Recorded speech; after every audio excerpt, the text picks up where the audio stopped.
صحابه کرامو په خپله تنده او خپله لوږه د رسول الله صلی الله علیه وسلم په زیارت باندې او دې طریقه باندې هغه ته په کتلو باندې دا به یې مړوله.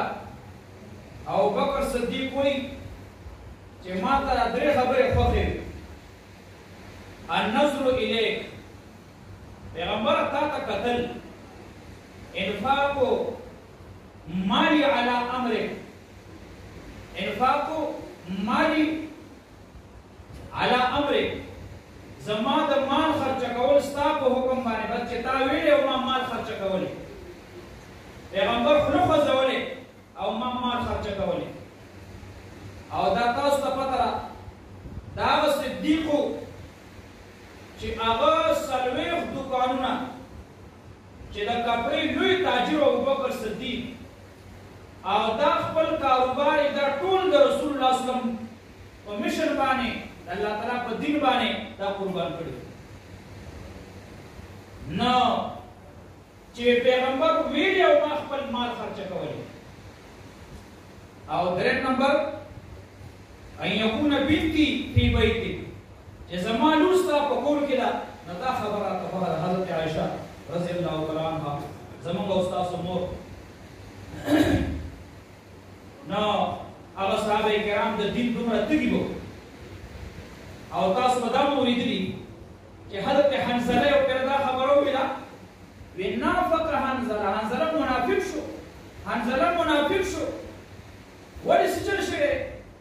وی د الله نبي چې ستا په محفل کې ناست یو لکه چې د جنت په باغونو کې سري، د جنت په باغ کې چې ناست یو، خو چې ستا د محفل نه اخوا شو نو بیا په من کې هغه اثر نه وي. نو وی ځکه وی زه خپل ځان منافق یم.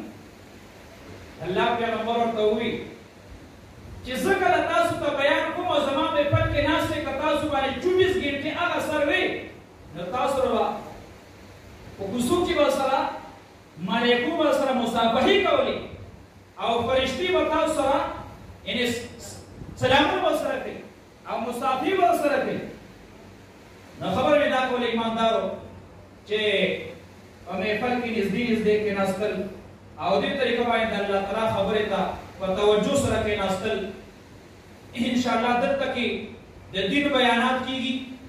دا نن زموږ او ستاسو د دې علاقې بچي د دې ادارې نه او د دې مدرسې نه فارغ شوي، دا زموږ او ستاسو لپاره د فخر خبره.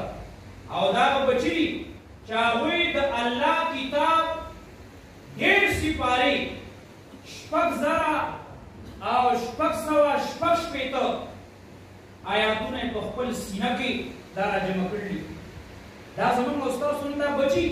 موږ او تاسو له په دې باندې خوشحالي پکار ده چې داسې ادارې او داسې مدرسې زموږ او ستاسو په دې علاقه کې چې هغه قایمې دي او انشاءالله دې به الله تعالی نورم دوام ورکړي او الله تعالی دا جاري او ساري ساتي.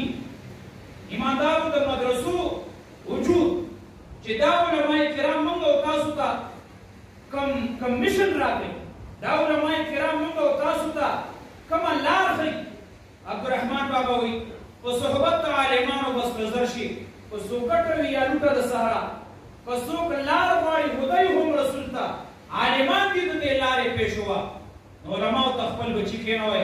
انشاءالله حافظان، عالمان، خادمان د دین او د اسلام او خادمان د قرآن مفسرین دا د دې علماو نه او د دې مدرسو نه بیا غواړي.